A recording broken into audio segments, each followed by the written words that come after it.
kay Guardiola, ang kapal na mukha mo. Biro mo, congressman ka na, tapos contractor ka pa, hindot ka. Di ba nakakahiya na congressman ka, pagkatapos ikaw rin yung contractor? Alam mo, parang walang pinagkaiba ito. Parang sindikato yung usapan. I mean, no mention of names, ha? Pero parang Kung ganitong sindikato naman talaga yung kongreso. Aman, Lahat na ba, kumpleto na ba yan? Yung ito po yung 20 billion pa lang ng mga kumpanya may kaugnayan kay Congressman Guardiola.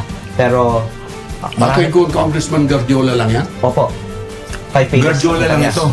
Oh my God. Magkailang total po nito for this particular list, ha? This is 20B.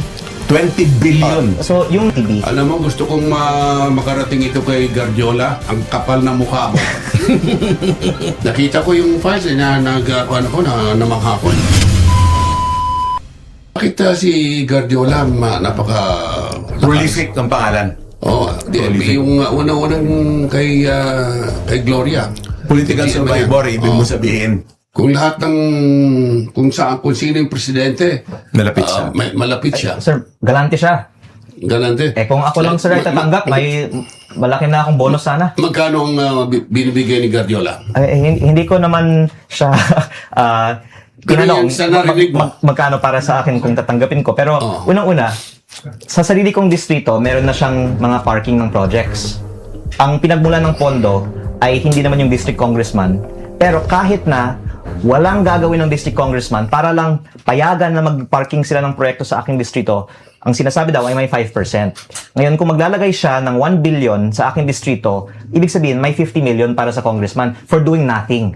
At maglalagay siya sana ng karagdagang mga proyekto pa sa aking distrito, pero dapat siyang pipili ng contractor at magiging overpriced ang proyekto, kaya hindi ako pumayag. Yan ang tinatawag na parking fee. Just para kang mag-park sa'yo. Kasi ang mga pera ay ilalagay lang doon Kaya sa isang departamento. napakasarap ang buhay ng ibang nasa kongreso na hindi mo kailangan pumasok, may sweldo, may MOE, may parking mula sa mga contractors. Kailangan malinawan ito ng taong bayan. Pero Yung parking fee na gano'n. Paano yung parking na yun? Yung sasabihin siya, kunyari, may influensya congressman ako. Magpapark ako sa'yo. Paano yun? By the way, ang basehan ko dito ay hindi lang ang mga talakayan namin ni Kong Guardiola noon, pero nagpadala din sa akin ng mga listahan ng mga proyekto na ilalagay niya sana sa DPWH budget ng aking distrito. At ang dahilan na may parking fee kasi ay wala naman pong kontrata na siya ang pipili ng mga kontraktor, pero magpapalagay siya Yung pera. ng budget at for bidding ng DPWH the year after. At para hindi pakialaman ng congressman yung bidding nito na lulutuin di umano sa DPWH office, bibigyan na lang siya ng 5% para hindi siya makialam sa bidding. Hindi na ako magsalita at makialam sa bidding. So kahit wala kang gagawin, basta huwag kang makialam sa lutuan ng bidding, bibigyan ka ng 50 million sa 1 billion pesos na parking. Mabuti manaliwanagan yan dahil ang taong bayan, sabi, ano ba yung parking na yan? Bakit may parking Parang yan? hindi ka makialam sa bidding. Ipapark, ilalagay yung pera na parang sa'yo, ilalagay mo doon sa isang, halimbawa, departamento ng gobyerno, pagkatapos, later on, kukunin mo. Alam mo, parang walang pinagkaiba ito. Parang sindikato yung usapan. I mean, no mention of names, ha? Pero parang kung ganitong sindikato naman talaga yung kongreso. Sir, ito po yung nakakatakot na implikasyon nito. Oo. Lahat ng mga DPWH offices kung saan may proyekto si Congressman Guardiola ay maaaring investigahan for bid rigging.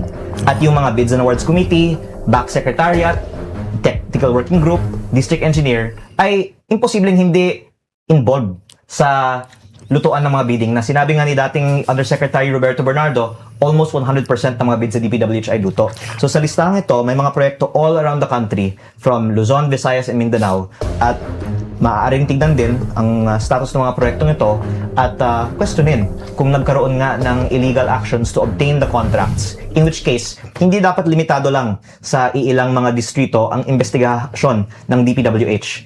Ang nakakatakot po, baka kokonti na lang o walang matitira sa DPWH na empleyado o kontraktor kung talagang consistent tayo sa investigasyon. May mga nagsasabi na kaya mo hindi raw binabanatan si Vice President Sara dahil nag-OJT ka kay Presidente Digong nung kailan panahon niya.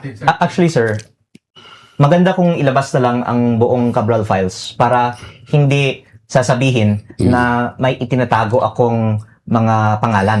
Dahil maraming mga nagtatanong, nandyan ba ang mga Duterte?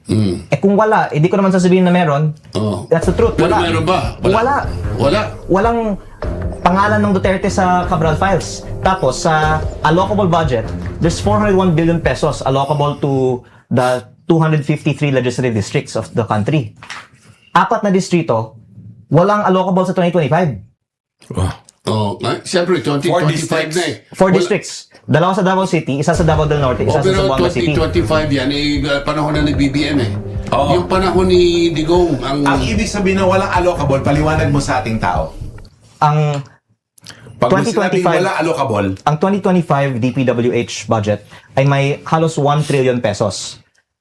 Of which 401 billion ay allocable sa district Hati-hatiin congressman. dapat sa mga district Si congressman. congressman ang pwedeng pumili ng mga proyekto. Correct. Tapos yung mga outside allocable, doon po pasok yung parking ng ibang mga proponents. Oo. Pero ang punto ko po about the Davao is zero ang allocable yun ang budget gusto kong sa punto doon. 2025. Ibig sabihin, ang allocable, nag-allocate sila ng pera. Ganito, tama po bang pagkaintindi ko? Nag-allocate sila ng mga budget sa mga distrito ng mga congressman except yung mga districts na hindi popular sa kanila. Hindi Tama ba? Hindi ka Davao eh. Hindi ka aliado. Kontra ka partido eh. Opo. Pero yung Oo. maganda, sir, ilabas na lang ng DPWH yung mga files mula sa previous admin. Para walang kulang. Pero Walang kulay. may yung Cabral Files, andyan na nga sa iyo eh. Paano hindi, bakit hindi mo ilabas yun lahat? Yan ang tinatanong ng taong bayan. Opo. Unang-una, sir, hinintayan ko ang DPWH na sumagot. Bakit hindi nila inilalabas? At actually, kaninang umaga, nagbigay ng press con si Sec Vince at sinabi niya, ibinigay na nila yung computer sa ombudsman. Kaya si ombudsman na ang bahala at they are doing a forensic analysis. Tama naman ginawa ni Secretary Dizon. Opo. Kaya, mas maganda kasi na silang maglabas para hindi nila sasabihin na yung inalabas ko ay peke. Oo. Pero kung hindi tugmang inalabas nila sa kopya ko, pwede ko naman pong sabihin. Pero kung hayaan din ako, pwede ko naman din ilabas. Yes. Tapos sabihin na lang nila kung hindi tugma sa kopyang That nila. is fair. That is fair. Give them the benefit of the doubt. Let them bring them out. Di ba? Para kasi transparent. They're really doing their best. Pag kaintindi ko kay Vince Dizon, Pero dagdag ko po doing his na best. kung hindi sila kontento na sa 2025 budget, walang insertion ng mga Duterte, ilabas nila yung hanggang 2016 up to 2024 para makita To be natin fair. magkano ang total na insertions. Yung bang Cabral Files date back to 2016? Imposibleng walang record ang DPWH ng mga project requests ng mga proponents. At ang lumalabas po ay siyempre, malaking halaga ang pinag-uusapan, bilyon-bilyon. Kaya nakasulat sa DPWH sino yung nagpalagay ng bawat line item sa budget. Imposible. Naka-footnote. Naka-footnote. Yung nakasulat sa gilid. Naka-spreadsheet po. Yung nakita natin sa budget Oo. ay yung proyekto. Oo. Pero sa internal files nila nakalagay care of sino. Oo, care of. Yun nga yung sinasabi Kasi, mo. kasi sila din yung pipili ng contractor pag may bid rigging eh. Kung sino may care of. I'm not saying Yeah. sa buong bansa may bid rigging, although that has been alleged. But I'm saying lang na Alleged by Yusek Bernardo. yes sir, may nagpapalagay talaga kung congressman o senator man, pero ang lumalabas nga po, at least 5 cabinet secretaries ayon kay Senator Ping Lacson ay may allocable din sa 2025 budget. Sino Wow. kaya yun? Well, ang nabanggit na ay meron daw OPESAP at ang pahayag naman po ni ES Bersamin ay hindi siya yon at nanawagan pa siya ng investigasyon at naniniwala po ako na hindi po siya yon. Hindi pa siya, pero pinatalsik siya. Kaya actually, I find it unfair na siya ang pinatalsik. Eh sabi nga ni Senator Lacson, at least 5 ay meron. Now, si Sa Lagdameo ay nagpahayag din na hindi din siya yon. Oh. Kaya, kung hindi silang dalawa yon, Kasi kung maganda, tingnan dalawa, natin, meron sino pa, yun?